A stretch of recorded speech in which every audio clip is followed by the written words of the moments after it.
on the critical role of policy in creating competitive telecoms markets. With me, I have Cecilia Nyamutswa, the Director of Legal for the Postal and Telecommunications Regulatory Authority of Zimbabwe, or POTRAZ, and Onika Makwakwa, Head of Africa for the Alliance for Affordable Internet. Welcome, both of you. I think my colleague Alison Gilwald at Research ICT Africa has said for many years that the biggest barrier to connecting everyone affordably to telecommunications is actually policy and regulatory. It's not technology, it's not satellites, it's not balloons. It's actually to the framework that enables these operators. And I agree with her. But we live now in a time where the urgency of being connected because of the pandemic, is on creating a more inclusive environment for telecommunications. The pressure is on. And so with this session, I hope we can take a look at, what is working in the policy environment, what needs to change in order to connect everyone to create an inclusive environment for telecommunications. And with that, I'd like to, Cecilia, would you kick us off with some opening remarks? Thank you, Steve. As you were talking, I was thinking we have come a long way in terms of communication, from drum beating and smoke signals to the electric telegraph, the fixed telephone, radio and television, satellite. Now we have wireless technology and we have broadband to talk about. But the decisions require guiding principles if they are to be sound. Without guiding principles, government decision-making process can be wishy-washy, and then it can be short-sighted. But we all know that for us to be able to connect everyone, there has to be adequate road and rail infrastructure to enable the installation of ICT infrastructure. There has to be adequate power to power the telecommunication infrastructure and the equipment that is used.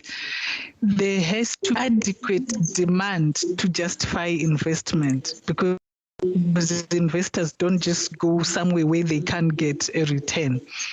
And investors tend to concentrate in the urban areas where there's sufficient demand to generate a reasonable return for them.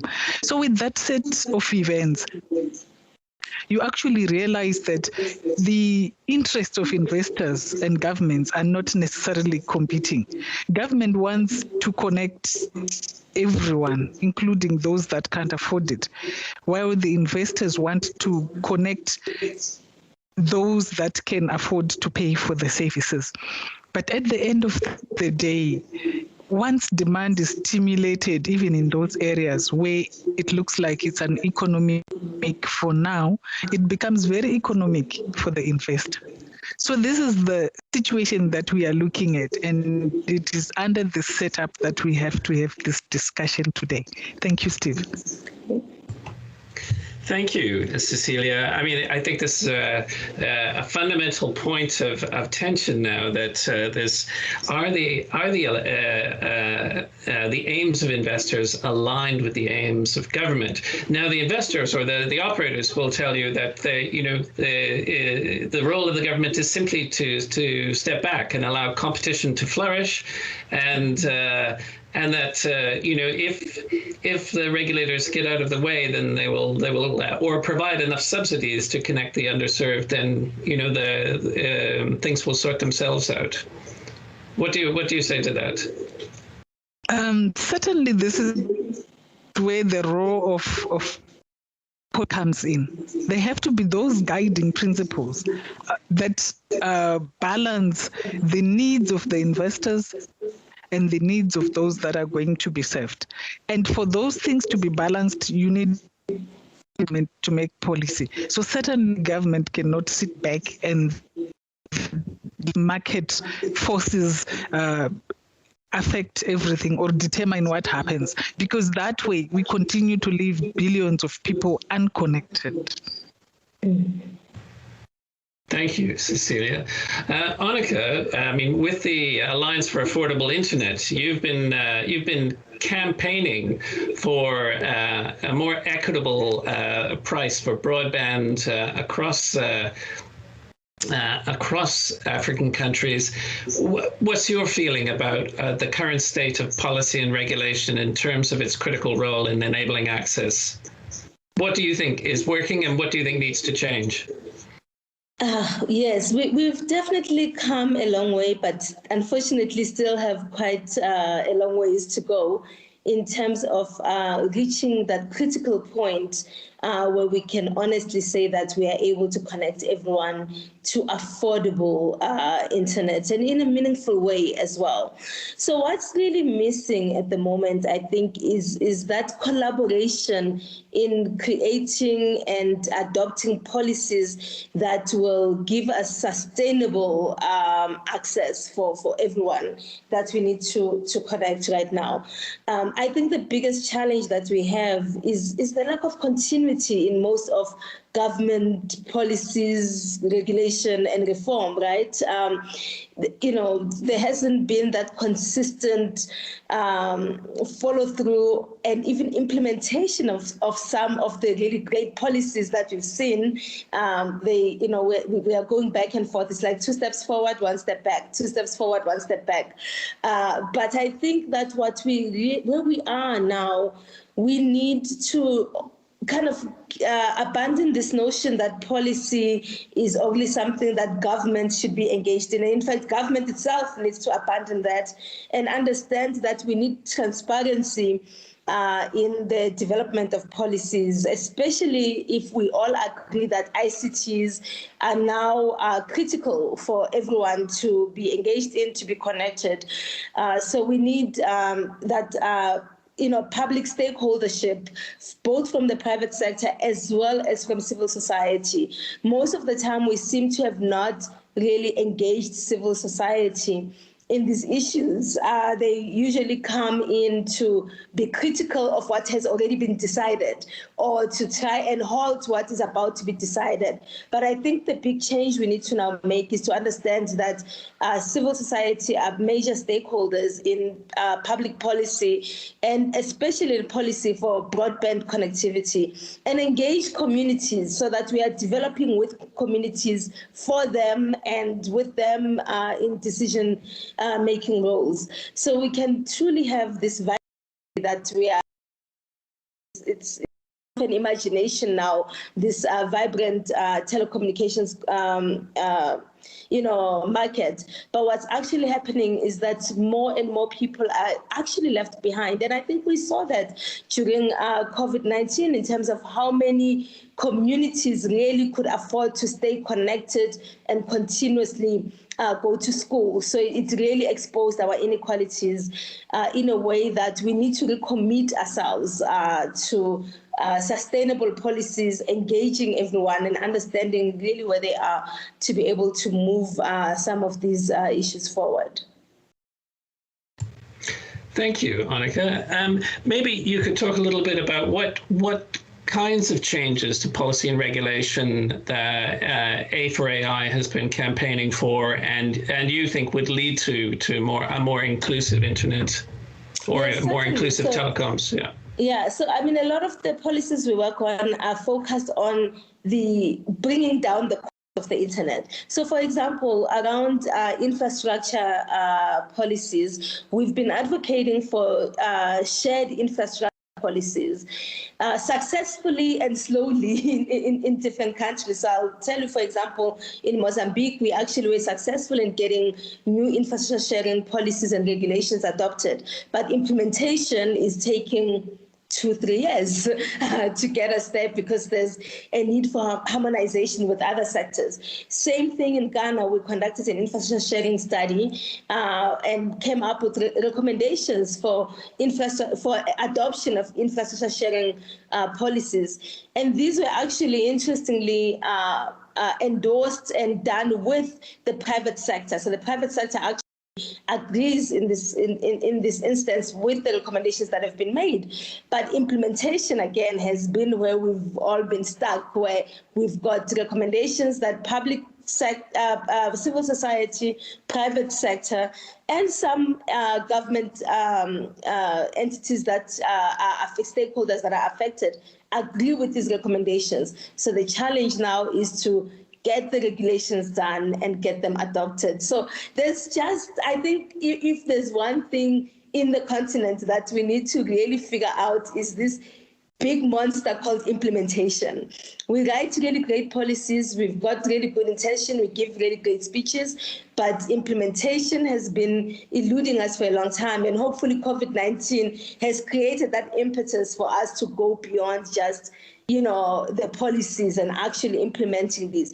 And just lastly, another example is one of policies we've been working on is fiscal policies, and I feel the need to raise this, especially now, because we know a lot of governments are struggling in terms of finding new revenues and recovering their economies post-COVID.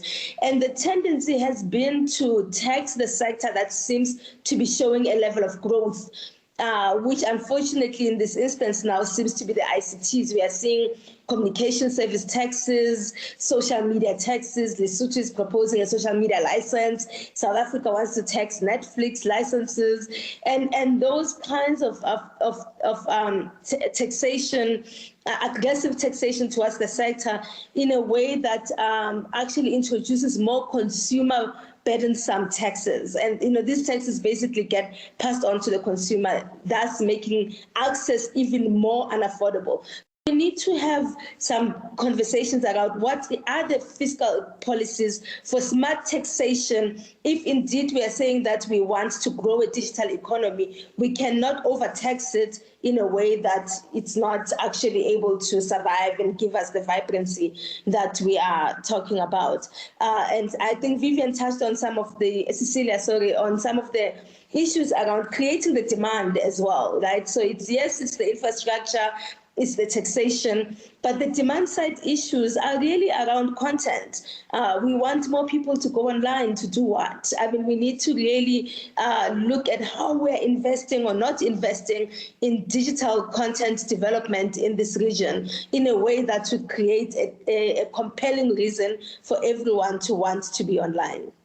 I'll just pause there for a bit and Thank you, Annika. I mean, I think this is a really critical point. Is the fact that telecommunications is increasingly, less a commodity and more simply critical infrastructure like any other utility, and yet it's also an irresistible source of foreign exchange, of investment by governments in terms of making spectrum available or taxation on devices.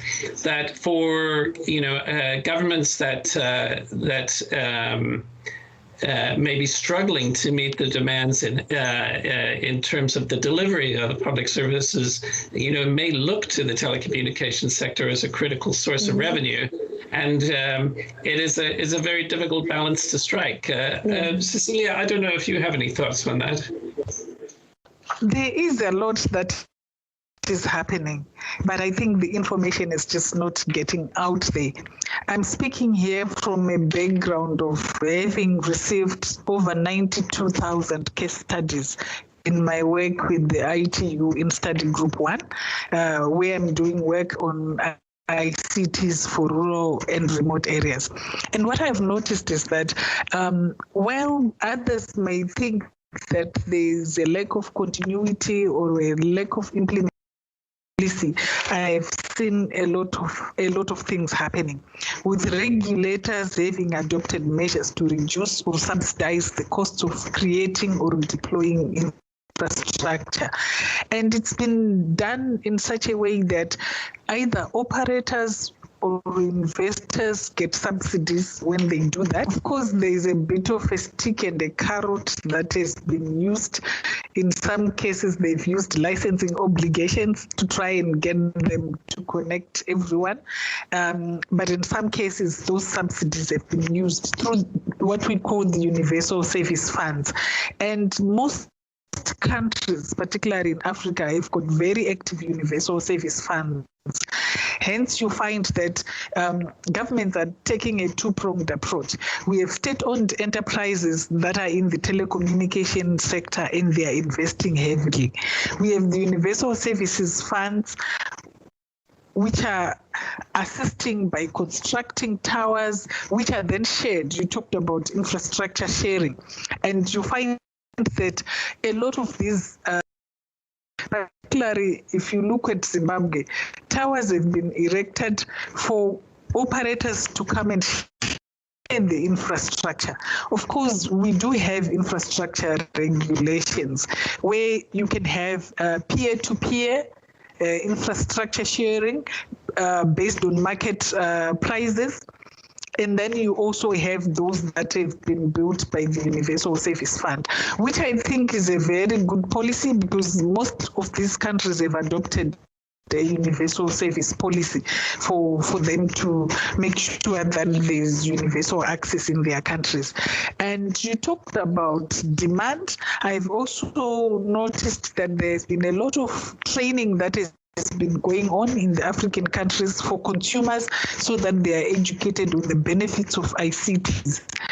I've also seen a lot of encouraging efforts to generate local content so that when they go online, they have something that they can do. They've got applications that they can use.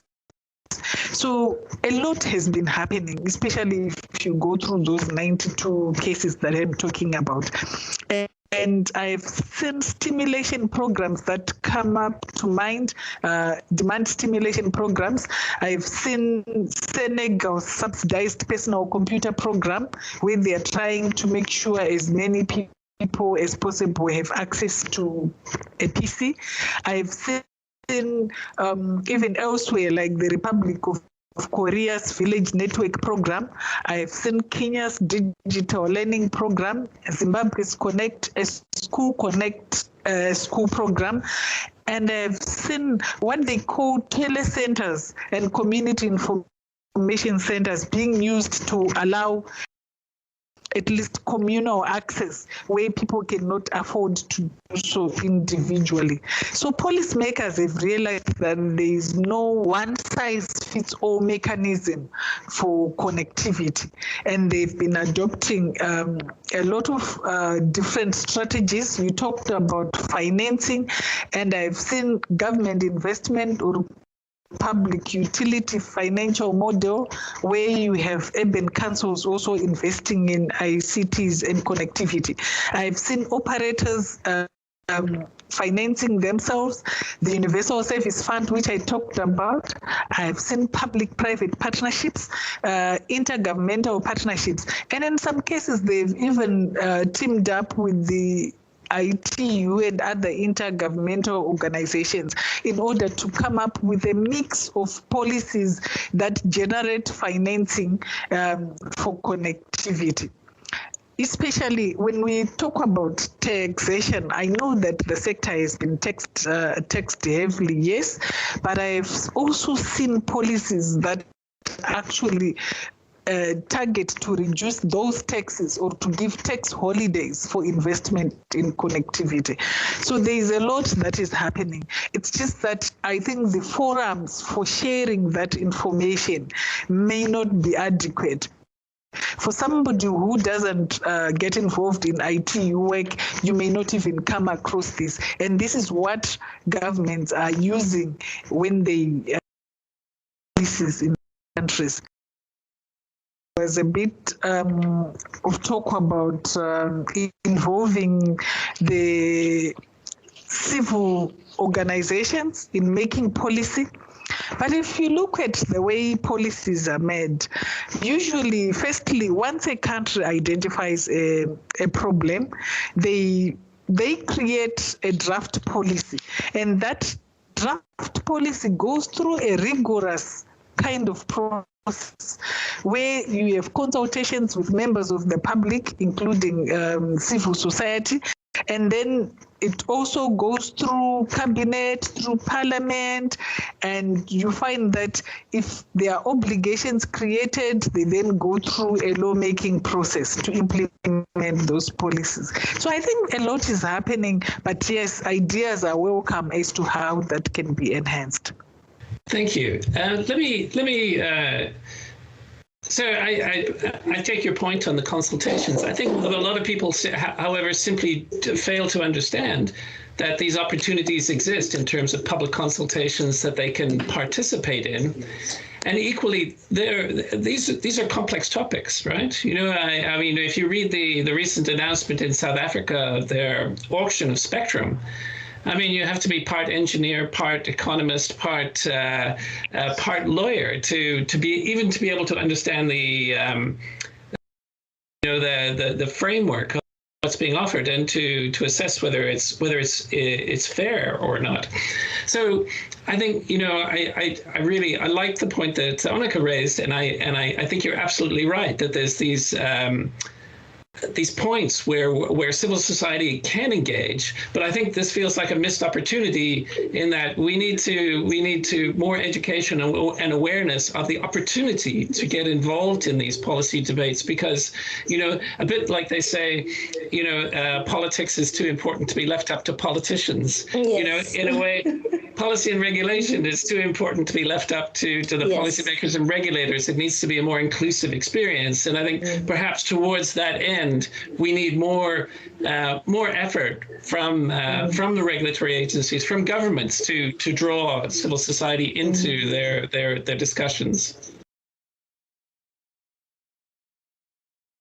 Steve, I think you know, we've seen how even the deployment of digital centers that government has been utilizing USFs to build have been mostly done in most communities without sufficient consultation to even though civil society might not be able to engage from a technical point of view, they know what's best for their communities and where they need the most assistance. So we end up with digital centers, for example, that are really white elephants where, you know, either they are in remote areas, they are not safe for people to get to, especially for women as well, right?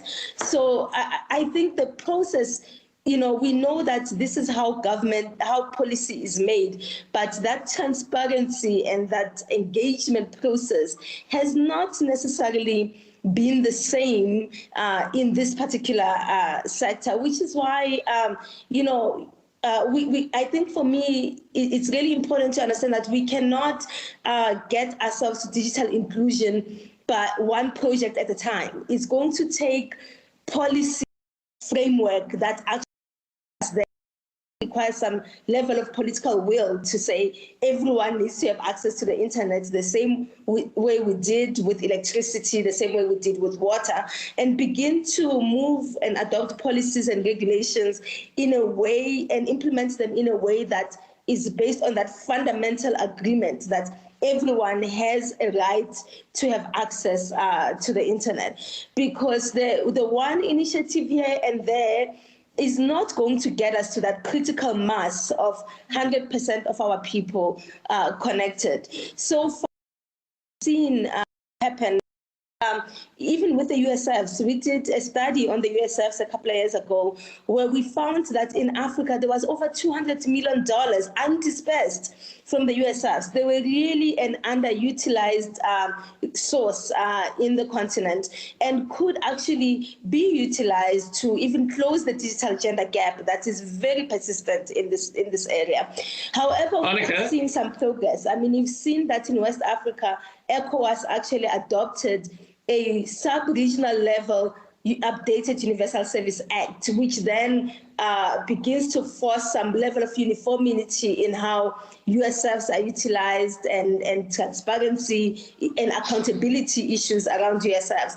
And perhaps that is the way. Perhaps we need stronger sub-regional bodies to ensure that there's a level of accountability deploying this, because after all, the internet doesn't really have borders. So maybe we do need that kind of thinking of, using regional bodies for this kind of enforcement.